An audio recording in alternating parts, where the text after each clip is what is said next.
Good afternoon, everybody. I've been asked to give a welcome and a thank you for everyone for coming today and for all the amount of work that's been done to put this exhibit and the opening arms of the Rundel Library to let us be here today. So thank you. I'm Colleen Runner. I'm the current board president of the Rochester Folk Art Guild. We've been together for 70 plus years, and we became incorporated in 1965, bought our land and farm in Middlesex, and since then we have been growing and learning from each other, and as you can see from the exhibit, really learning the arts and crafts. And it's been quite a journey for all of us. We have a lot to show, and we have a lot to still give. So we like our evolution to continue, not just be to 70, but 70 plus. So we thank all of you for coming today. There's many ways you can get involved with us, and I think there's many brochures around on the tables. We have a craft weekend coming up, and we're taking registration for that.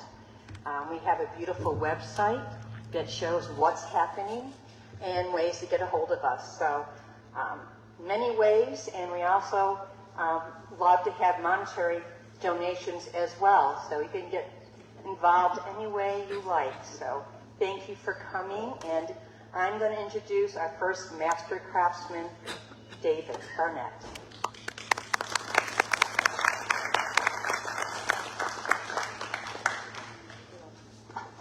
Thank you, Colleen. I'm moved today to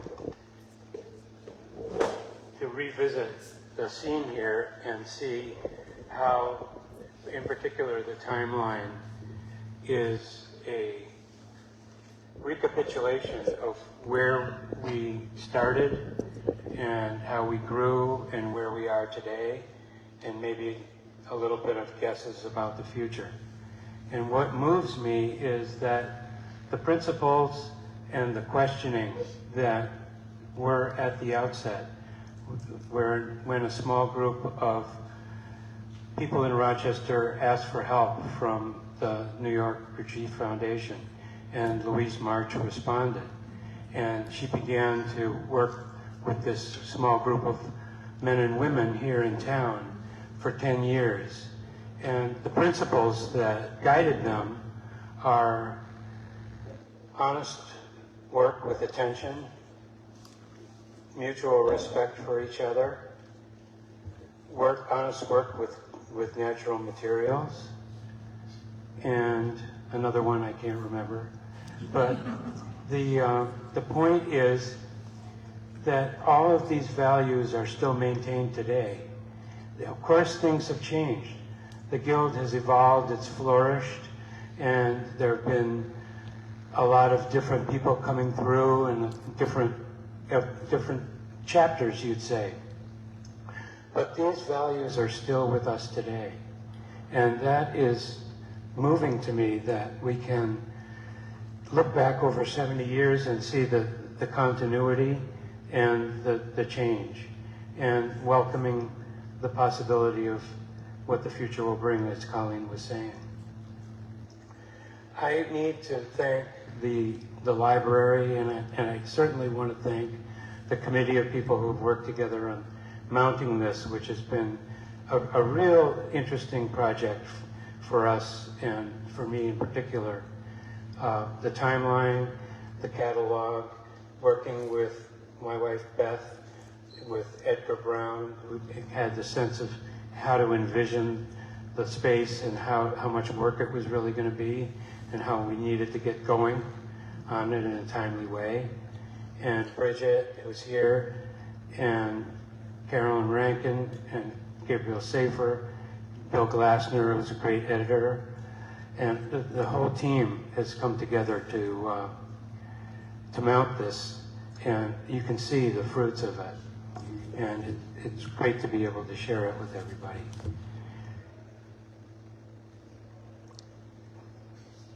I guess I should just keep it short and pass it on to the next person, who's next?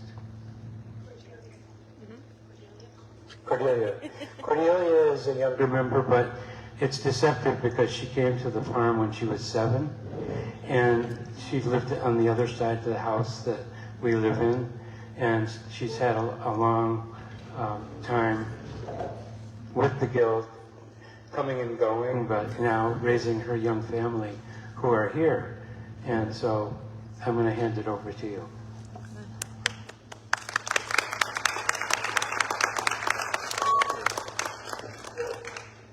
Hi. Thank you, David. I am Cordelia. I have lived at the Guild since 2023 with my husband and our 2 children. And this is maybe the 3rd or 4th time that I have lived at the Guild. And thinking about what I wanted to share with you all in this moment, the thing that keeps me coming back, the thing at the Guild that feeds me, what is that?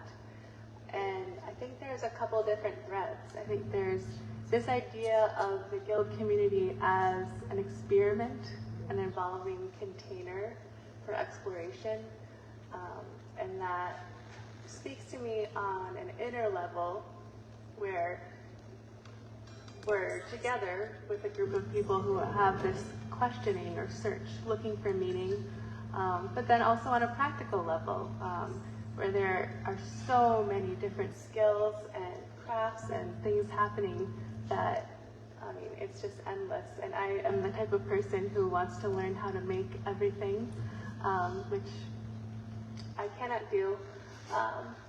But being able to, sit with my mother when I was a really young child on the bench next to her while she wove rugs that I now have in my home, and then just, this last week sitting on the weaving bench in the same weaving studio, using actually some of the same yarns, which is crazy, with my young children, and having them sit on the bench and touch the wool and ask what things are called, and getting to repeat that passing on of knowledge. And it's not just through the familial lines, although I do consider the Guild elders to be my aunts and uncles, because I know you all much better than I know my actual aunts and uncles. But, to have Truce approach me when I was, maybe a few weeks postpartum with Rowan and said, "When are you coming back to weaving?" And if she hadn't done that, I probably would have just kept putting it off and putting it off and putting it off. But she had that draw, and I felt that desire to be in the studio with her and have that opportunity to work together and find that rhythm of, the looms working in tandem and learning from her decades of experience. So that's one thread, maybe. The other thread that really came up for me is the idea of living interdependently or creating an intentional community together. Because, as somebody who would love to live, with homemade bread and homemade granola and fresh homemade yogurt that's all sourced locally, and all of our vegetables grown in the garden and preserved, and trying to do that in our culture as a single family living on a piece of land is not possible. And I don't think that has ever been possible, and it's always needed a village or an extended family to be able to live that way so closely with the food and the natural materials. We go to breakfast and eat out of the bowl that was made by an apprentice, and eat the yogurt that Emma made from milk from a local farm. And so getting to live in that way is an incredible privilege, and it's extremely special. And I'm grateful grateful for it every day. But I'm also grateful for the third thread of what keeps me coming back to the Guild, which is the opportunity to face the friction, the natural friction of everyday life head on.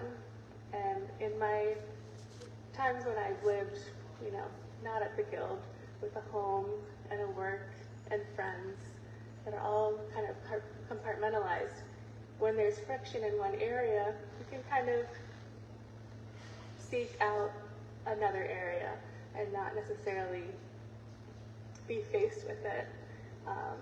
But at the Guild, if you have a disagreement with somebody in a committee meeting, then you get to see them at dinner as well. And so as I approach middle age, I think I've been really grateful for the opportunity of that to,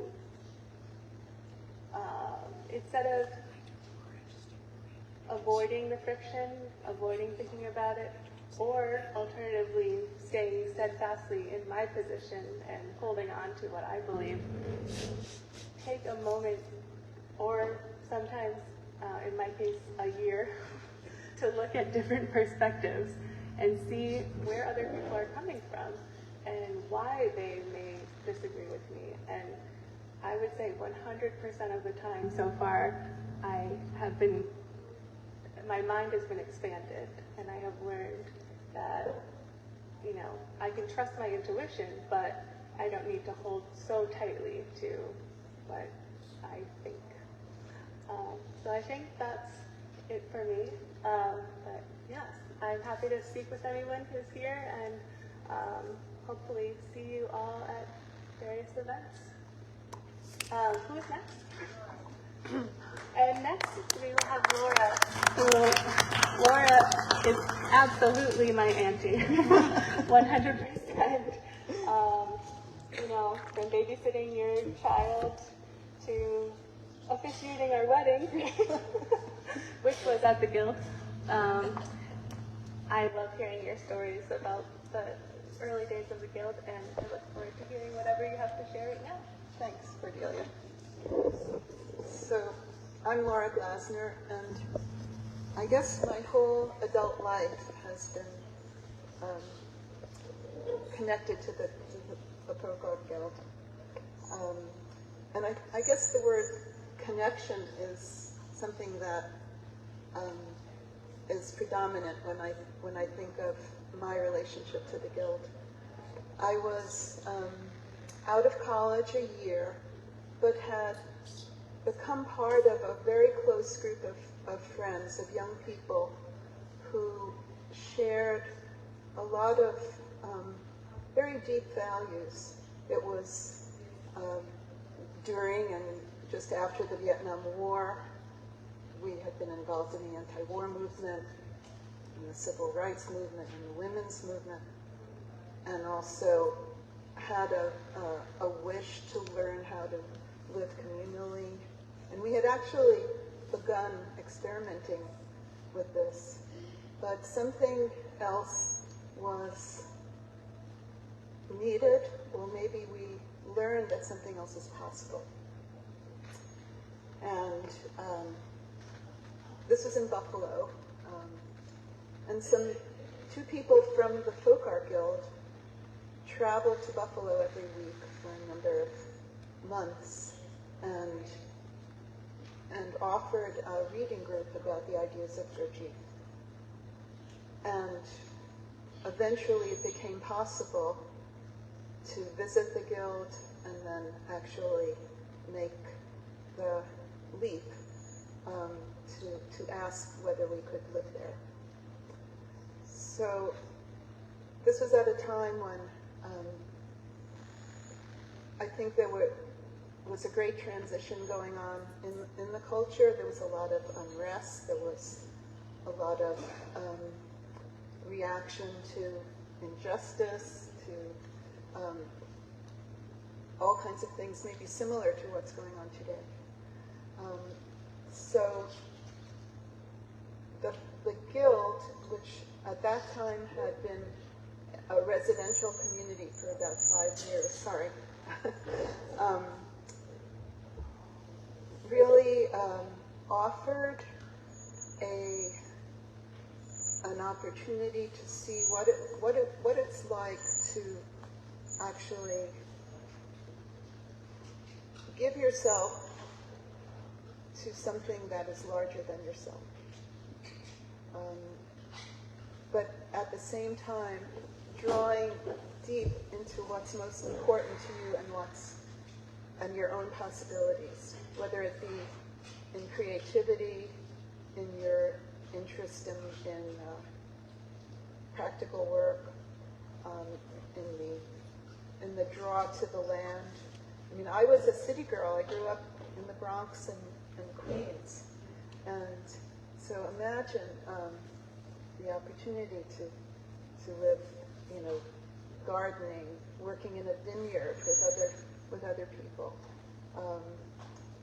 just being close to the rhythm of the daily rhythm of the natural flow of things, from morning till night. So also, I think the foundation of the Brigitte work with the guidance around how to live on a daily basis, wishing to be just more connected to myself, to others, with a kind of simple but demanding attention to oneself. I think that was what was really different.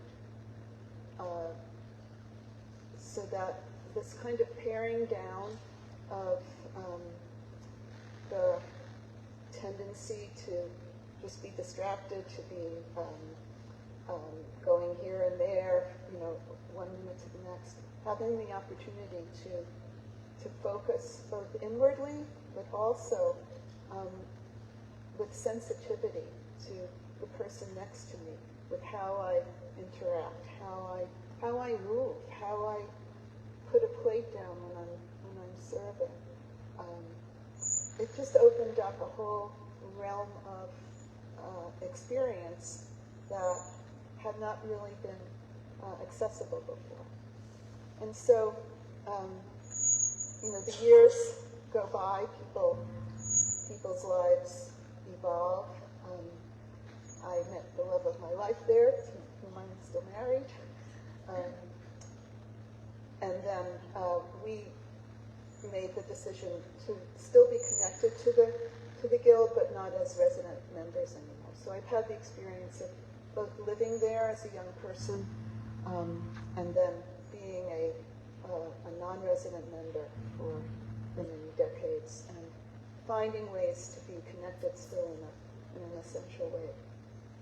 So I think also, I couldn't not mention the richness of just the creative atmosphere, whether it be the things that are created, the physical objects, but also the music. Music runs through the life of the Guild, and I think nurtures everyone who both lives there and people who are fortunate to come and experience it as guests. And so I think that, in a sense, is an image for what the kind of uplifting human experiences that I feel so grateful to have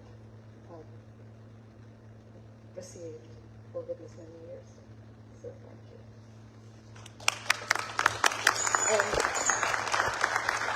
And now I'd like to introduce Bridget, who is, yikes, one of our also new and very vibrant young members. Oh, well, thank you so much. Hi, I'm Bridget Carey. I am the program director at the Folk Art Guild.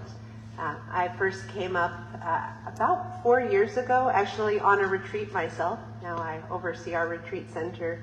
And it was a great time, but I really fell in love with the community that I met. I had the opportunity to have breakfast with members, in the dining room, to really get to share something special. And it just blew my mind that this existed. You know, I was living in New York City by myself and, you know, working as an artist and really invested in this creative community. But the way of life that was happening at the Guild seemed like something that you would just read in a book, or, you know, this must have been decades ago. There's no way something like this could still be around. So I felt so touched, and, you know, when I went home, I kind of couldn't stop thinking about this. I had to keep coming back. And it's been really amazing to get to, you know, in just a few years, find myself really changing, growing as a person, and growing as an artist, growing as a community member, really challenged in so many ways that I wouldn't have expected. You know, I had the opportunity to work with David for a year in the wood shop. You know, it was amazing, challenging, difficult, really, and it brought me much closer to materials that I hadn't thought deeply about. You know, I was working and I was creating things, but being at the Folk Art Guild really challenged me to think more deeply about what I was saying with the things that I left behind. And, you know, what was the purpose of making something in a world where it's really easy to consume, and we're kind of always being pressed to take in more and make more and throw out more. What does it mean to make something really special that can last? And I found that that's true with the objects that we make, and I hope you can see it in the show, but also true with the way that we live, and we're hoping to really create a creative community. I oversee the programs that we offer, which is a real honor to just get to be actually with many people here today who I have met through our programs, who have come to classes and workshops. We host every summer a Lecture on the Lawn series, which is coming up. That's another really amazing opportunity to talk about all the different elements that, you know, make us human. This year we're having a talk with Guild Craftspeople on May 24th, talking about our work, talking about folk art. Why the Folk Art Guild? What does that mean? We'll have some local musicians who will come. They set classic poetry to original music. It's really beautiful. We'll have some talks on mushroom dyeing, on foraging. We have a local Shakespeare company coming to do a Comedy of Errors, so please come out to that one. We have a Mennonite speaker who's coming to talk about Mennonite history and culture, especially in our region. And then we also have a doctor from the University of Rochester talking about end of life and palliative care.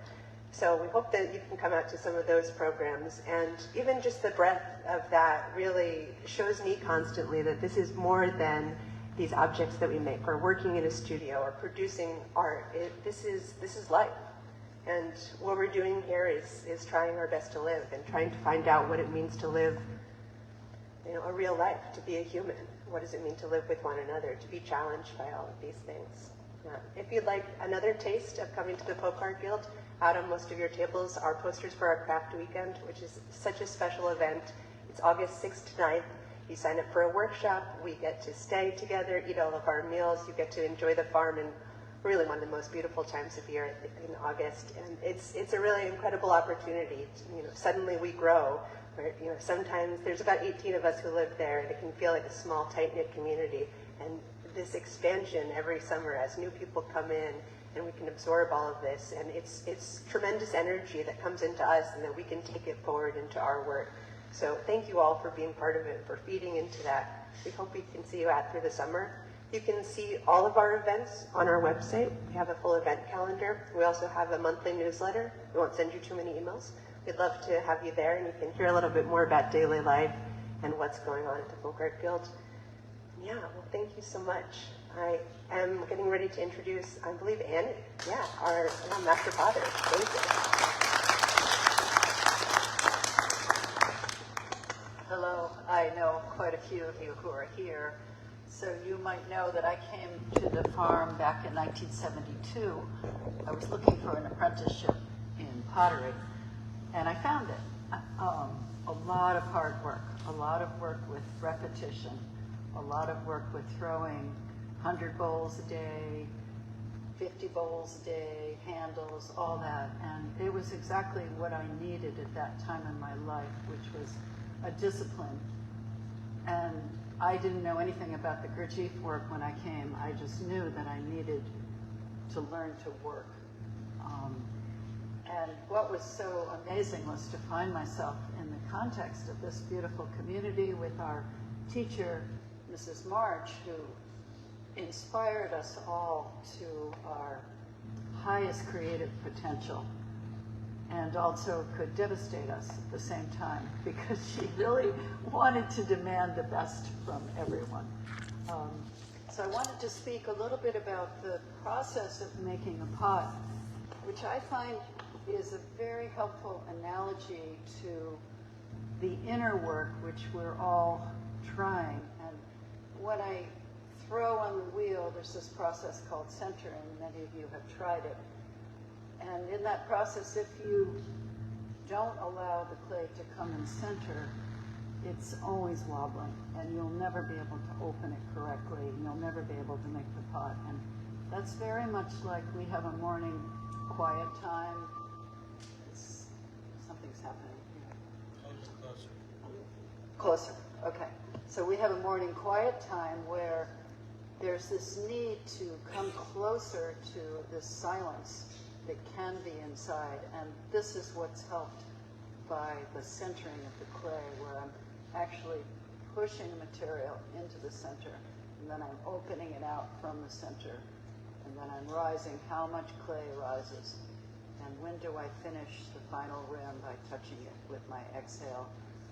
All of the process of craft work, and this is why Mrs. March saw that we needed the crafts, is this a direct way to experience our own inner life and our own inner search in that process of making a pot, weeding a garden, tying the grapevine, making bread. I also make bread, and that's a real joy. You can taste it over there. To make many loaves of bread and to feed people, which is a big part. We have the garden that Cordelia has spoken about, but we also make our own bread, make meals for each other pretty much every day of the week. There's something about community living that, as Cordelia expressed it, that is unique in that we're not just working for ourselves, we're making food for everyone. And this point of service is something that Mrs. March brought to us over and over, that we're not in this life just for ourselves, but we're also in it for everyone. It's something we hear from the Dalai Lama, we hear from anyone who has any sense that life is for all, to feed literally, to feed in a bigger way. And transformation is possible. We see it with the clay, the roughest element of clay. You can read about this in the Studio Potter article. But clay is something that's in all our soil around here. You can't farm without it. But there it is, a piece of clay transformed on the wheel or hand building. And it becomes something different, subject to fire. And in a way, that's what we want to do here at the farm, at the Guild, is to transform some of our coarser material into something finer. So I'll pass this on to Emma.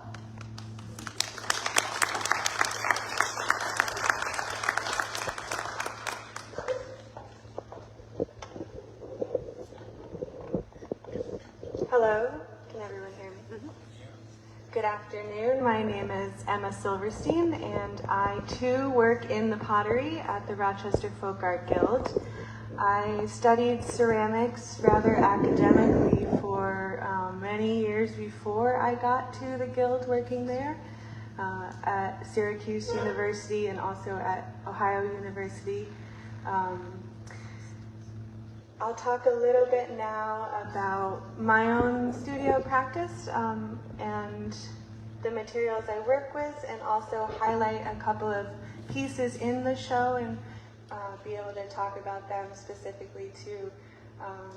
Like I said, I work in clay mostly, and I wanted to talk a little bit about the figurines that I make. So some of them you'll see in this exhibition. Many of them are on this side of the room, and they're blue, and they often depict people or animals or trees, and a lot of the imagery in them really comes from my surroundings at the Folk Art Guild. When I'm working with the clay and joining these simple pieces together to make human forms, I try not to fuss too much. I try not to smooth out the way the clay might want to be. So when you look at these pieces, you see a lot of texture of the material. You see how it cracks when you bend it. You see how it gets pushed together. And somehow by leaving these marks of the making, the pieces are really lively when you see them. And as human beings, when we see that representation of a human being, we can connect to it. We can see its head. We can think of our own and our bodies and the things that are under our feet or perhaps standing next to us. So in the standing case over here, you'll see a 3-storied scene of a barn, and down below you can see these alpacas, and in the middle section you see some people schlepping hay bales, and up on the top there are chickens with their eggs. So all these things happening simultaneously in this scene is really, you know, a slice of what it kind of feels like on any given day, feeling the energies of the animals and the other people working and all the natural phenomena around us, as well as inside of us. The other studio that I get to work in at the Folk Art Guild is the sewing studio. Thanks to Linda and Claudia, who have really encouraged what little sewing knowledge I had before, and have been teaching me about sewing garments and other complex things. You can see the Guild has had a long history of making garments and quilts and other objects out of natural fibers. So those are things like linen, things like cotton and wool, are very good for the body to be surrounded with. So that's one of our main reasons for choosing natural fibers. Working in the sewing studio at this point in time, there's an amazing collection of scrap fabrics from decades, generations of sewers who have preserved these materials for future use. So to me, the idea of quilting was a really natural one working in the sewing studio. You can see 2 of my quilts that are hanging on the wall towards the back of the exhibition here, featuring many fabrics that I have sourced myself, but also digging into these really nice stashes of pieces that the sewing studio has kept. The main quilt that I want to highlight is this one, down in this first section here. It features lots of gorgeous earth tones and intricately dyed fabrics. This piece is kind of unique to us right now, being shown really for its first time, as we finished it recently for this exhibition, but its starting point was many, many years ago. And so maybe in the 1970s, people began working on this quilt, and this past year, Linda and Claudia and I finished the binding on it, all the time being able to really feel a connection to the people who had started the quilt and who had already put stitches in it and folded the binding, and being able to go back and fold that binding where they had to really touched us all. So all of these pieces have a story that are in this exhibition, and I hope if you're curious about any one piece in particular, or a shop or a material, you can find one of the craftspeople to see who might be the expert in that medium, or maybe even the person that's here had made that object. So feel free to connect with us and reach out. And thank you all for being here. Now I'd like to introduce Margot Nelson.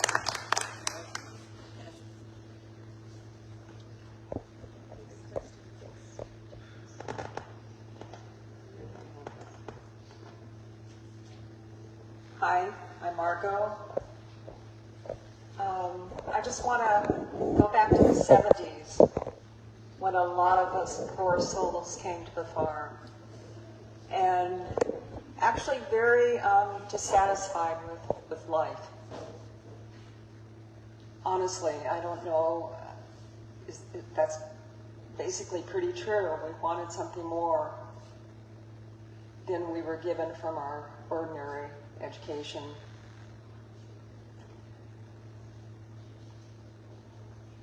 And so I want you to vision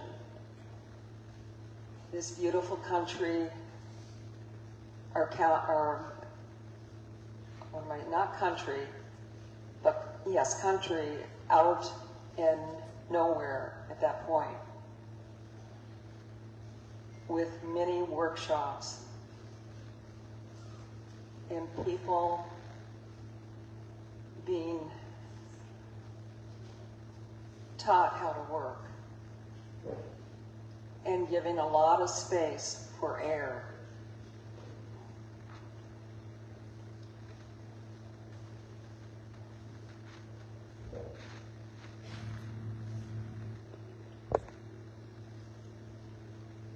And so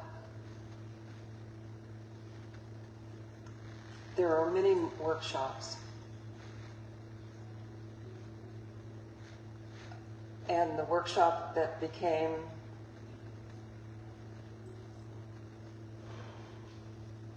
and one wanted to be devoted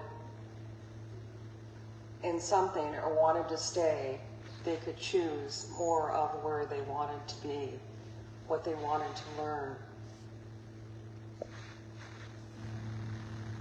And there was also other things of a craft, and that was the craft of farming, gardening, and the kitchen team that put out breakfast, lunch, and dinner.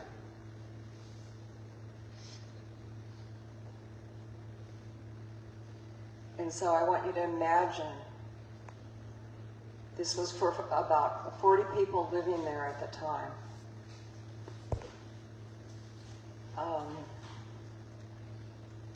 Most of us young adults in our 20s, mid-age, and about a handful of children.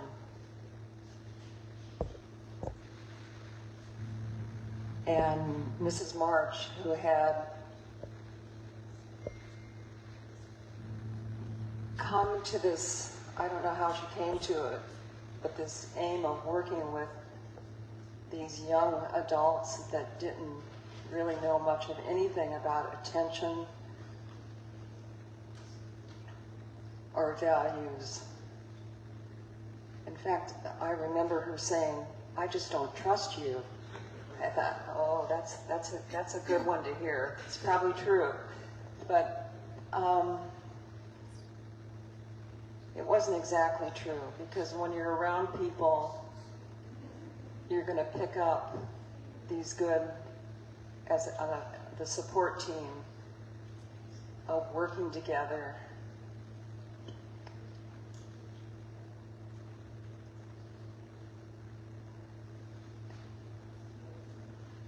And learning together and hearing music, all these things that were not in my home.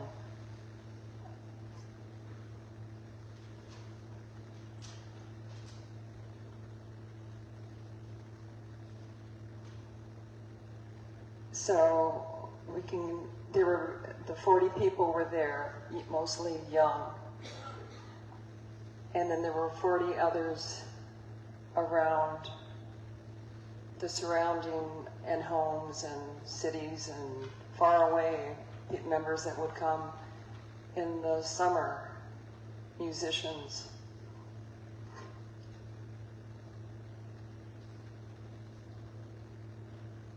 And then there was the image of what went into the kitchen team, and that was all garden things, fresh, beautiful garden things, herbs, spices, a whole shelf of spices that one could experiment with. And there were the cows that brought in, the milk was brought in every day, the yogurt, the butter was churned.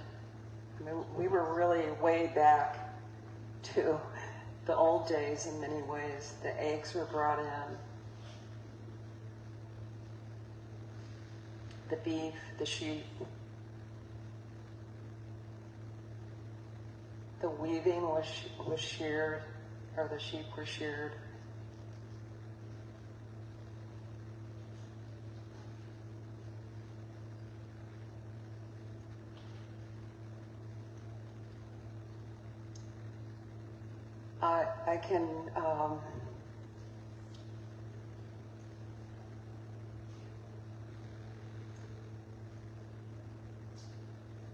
I can remember what Mrs. March said about what goes into the food that you're cooking or baking,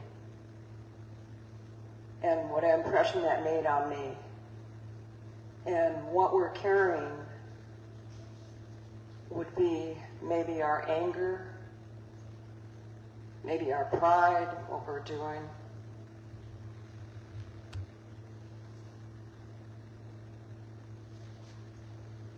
Well, there's a lot there.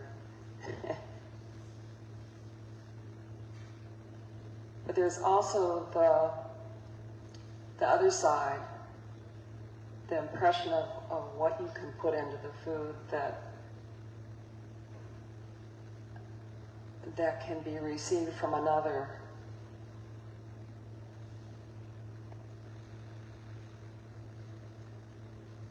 Or that people want to be surrounded with you in the process.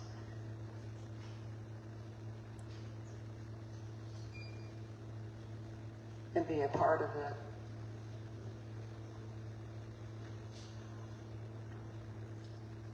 And that's what makes good food and good bread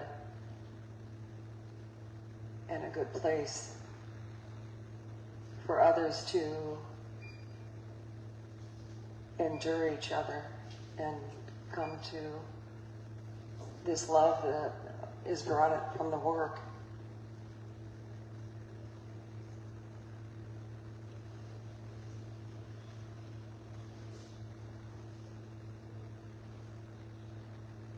So grateful to see everyone here, and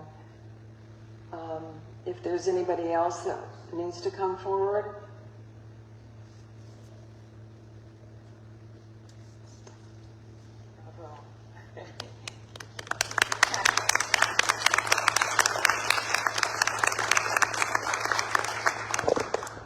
Hi, I'm Paul.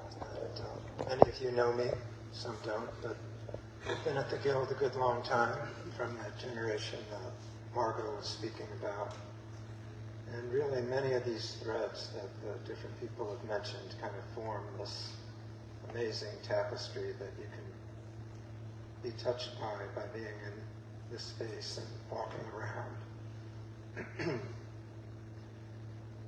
I think most things have been said. There have been hints, and if you want to learn more about what we're doing, there's lots of different ways to do it. I'm a musician, and I discovered my path at the Guild, and I've worked with Michael and Matthew for 40 plus years and trying to come to something in music that's a vibration that could possibly be of service in the way that Annie and Margot were speaking. We give concerts occasionally. There's a flute retreat coming up at the week after Memorial Day, and there'll be 2 public concerts on the Friday and Saturday of that week, June 1st and 2nd, I think. They're free, open to the public, so come on out. But even before that, the gallery is going to open. East Hill Gallery is right on the grounds of the Guild.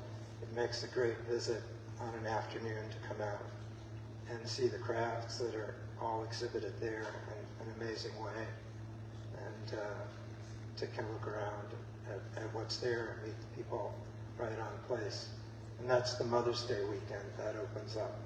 So anytime that you want to take a drive down on a weekend, Saturday and Sunday we're open, starting the Mother's Day weekend. And yeah, I'd just like to encourage you to talk to Guild people, talk to each other, talk to friends, and tell them about the Guild. And we need this kind of thing in the world right now. Thank you.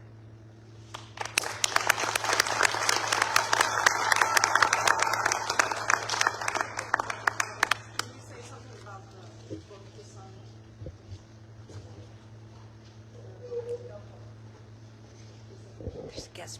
There's a guest book to sign. If you want to stay in touch with us and be on an email list or a mailing list, as Bridget said, we don't overwhelm you with things. It's just on the other side of the pillar there. Please be in touch that way too.